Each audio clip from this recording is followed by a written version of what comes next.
Hi, Shanice. Thank you for replying to my post.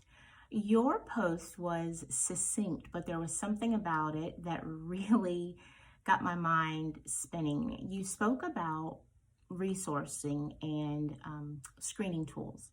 And it made me think about some of our earlier discussions or just really throughout our program, when we're thinking about how to make sure that the screening tools that we are using actually measure the constructs that we're looking for. You know, if we have a particular screening tool that may be normed on data using Westerners, what does that look like when you go into a rural area and you're asking them similar questions and they're not connecting what they're reading or what they're hearing with what they're actually feeling?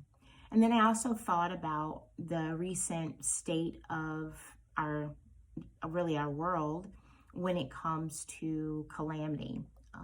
Things that we've seen in particular are a lot of damage to storms and homes and loss of internet or loss of power. And those things may not seem like they relate, but my point behind this is, what do we need to do to continue to make sure that our screening tools reach beyond those barriers? You know, in my mind, based on my experience, when I think of a screening tool, I think of going into the office for a checkup, or me reaching out to someone and then they ask me specific questions.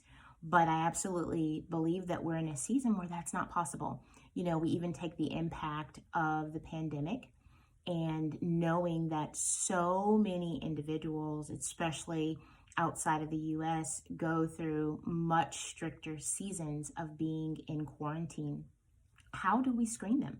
How do we continue to stay connected to a pregnant mom who might be fearful of showing up for her appointments, or appointments are being done online for health until an individual gets to a certain point and then we lose a little something when we're not seeing them physically and kind of looking at their gait, or how they're kept. So with that whole aspect of screening, I believe we're absolutely in a new season where we're going to be faced with figuring out, what does that look like? How does that meet the global needs of a population, the socioeconomic, the cultural needs, the gender needs of a population, and how do we make sure that it continues to be accessible outside of our normal little check boxes that we're used to doing? So thank you for spurring my brain into a new place.